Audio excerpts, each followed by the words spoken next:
Sales Boyoli, fundador y director del bufete Sales Boyoli. Bienvenido, Jorge, un gusto como siempre. Francisco, qué gusto, buenas noches. Muy buenas noches. Una primera opinión sobre esta iniciativa de reforma. Nos parece que es una reforma perfectible.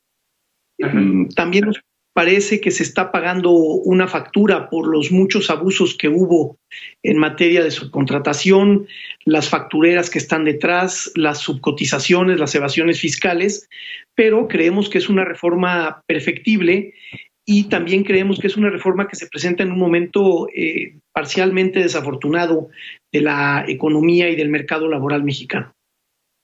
Pero vamos, Jorge, por lo que estás mencionando, es una iniciativa necesaria, dadas los abusos de algunos, no de todos, que es importante señalarlo.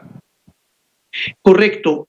Nosotros desde hace algunas semanas, antes de la presentación de esta iniciativa, manifestamos que nos parecía que se estaba atacando el síntoma y no la enfermedad. La subcontratación es un vehículo que existe en muchas partes del mundo. Lamentablemente en México fue un vehículo que se utilizó para algunos fines desafortunados, sin generalizar, y nos parece, insistimos, que se ataca el síntoma y no la enfermedad. Cuando se prohíbe la subcontratación, da la impresión que salimos un poco del contexto mundial en donde la subcontratación es ampliamente utilizada.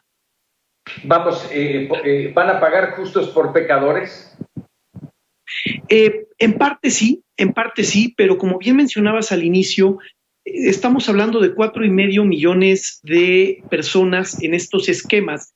La verdad es que el mercado laboral mexicano es muy amplio, es de 50 millones. Entonces, nos parece que esto es solo una pequeña parte de este rompecabezas tan complejo como es el mercado laboral. Creemos que es atinada que haya una reforma, que haya una iniciativa.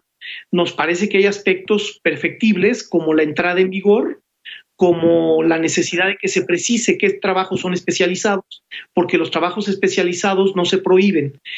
Creemos que hay aspectos perfectibles, pero también creemos que era una reforma necesaria, aunque la manera en que se ha presentado nos parece un tanto agresiva.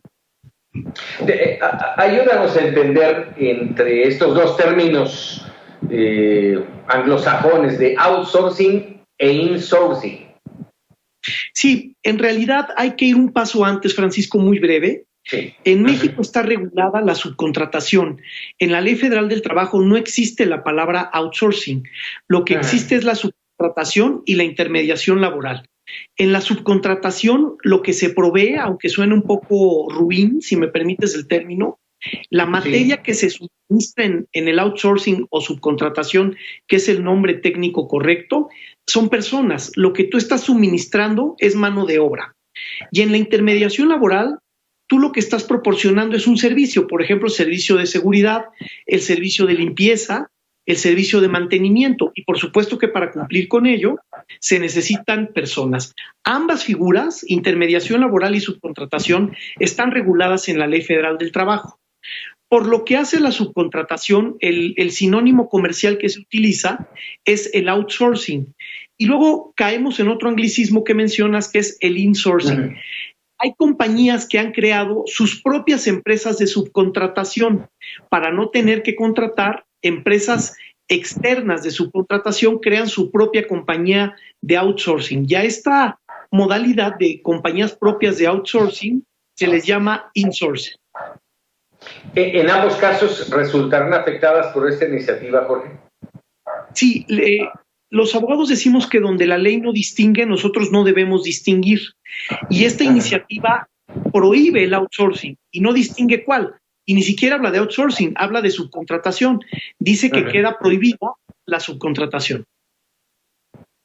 Ahora, déjame, para que esto se lleve a cabo, apenas llegó la iniciativa el viernes pasado, vendrá todo el análisis y la discusión en el Congreso, pero déjame preguntarte, para llegar a hacerla efectiva tendrá que haber una serie de cambios en diferentes leyes. Es correcto, se está hablando de modificar la Ley del Seguro Social, la Ley Federal del Trabajo y además 2 leyes de naturaleza fiscal.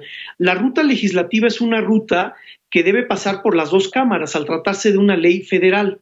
Sin embargo, tenemos elementos para pensar que esta ley se va a ir, otra vez para usar anglicismos, en fast track, ¿no?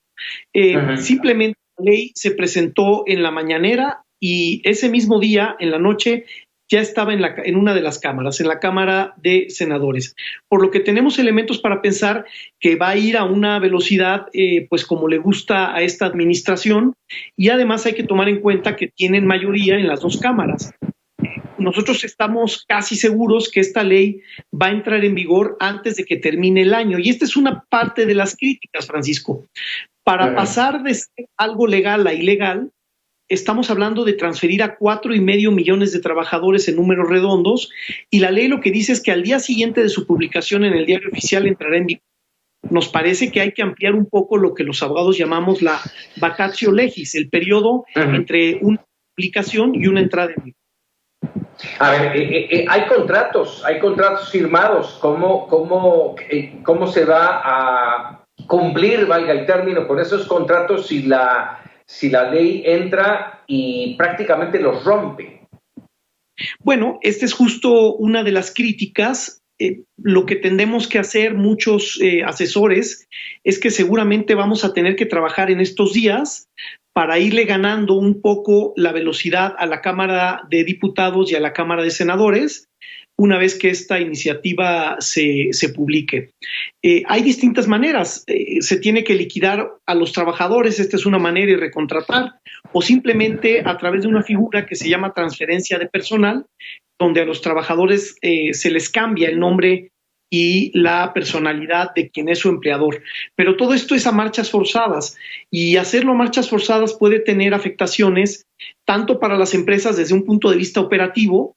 Muchos de nuestros legisladores y de quien presentó la iniciativa pues no son empresarios y no han sido empresarios, y aquí puede haber implicaciones importantes de carácter logístico y operativo, y ojalá no, pero también puede haber afectaciones de carácter, digamos, social al hacer esto a marchas forzadas. ¿Se perderían empleos, Jorge? Mira, yo soy un poco más escéptico que muchos colegas y analistas que han salido a escandalizarse diciendo que se perderían empleos.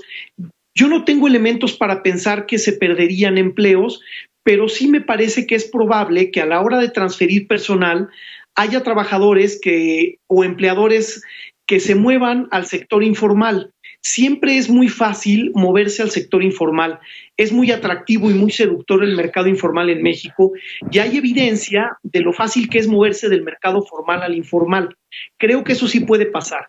Lo que también puede pasar es que se pueden precarizar algunos empleos porque haya reducciones de salario. Hemos notado a lo largo de la pandemia que hay menos demandas por despido injustificado que el año pasado, por ejemplo. Esto para nosotros es revelador que las personas han preferido buscar arreglos con sus empleadores que quedarse sin empleo. Y buscar arreglos puede pasar por precarizar o por vulnerabilizar el mercado laboral. Más que pérdida de empleos, creemos que por ahí se puede mover el tema del outsourcing. Déjame preguntarte, hoy en nuestro programa de Para Opinar tuvimos una discusión en torno justamente a la subcontratación, a esta iniciativa de reforma. Yo decía que básicamente arrasa con todo, y otro compañero, Juan Carlos Zúñiga, nos decía que no, que es exclusivamente para las ilegales. ¿Cómo hacer esa diferencia, Jorge? La ley no hace esa diferencia. La ley es tajante en esta iniciativa, en el artículo 14, con 5 palabras, elimina la subcontratación, dice queda prohibida la subcontratación. Ahí en esa ola se van buenos y se van malos. Parece que aquella frase de la secretaria del Trabajo de la existencia de outsourcing bueno y outsourcing malo es historia. Aquí se está eliminando todo el outsourcing. Yo creo que hay que darle su justa dimensión porque, de nuevo, 4,5 millones de trabajadores no es una cifra menor, pero es una cifra marginal si tomamos en cuenta que el mercado laboral es de más de 50 millones de empleados que no están en outsourcing. Entonces, creo que hay que darle también su justa dimensión, entender que no es lo más afortunado atacar el síntoma que la enfermedad, pero creo que tampoco quiere decir que el mercado laboral en México va a colapsar por esa razón.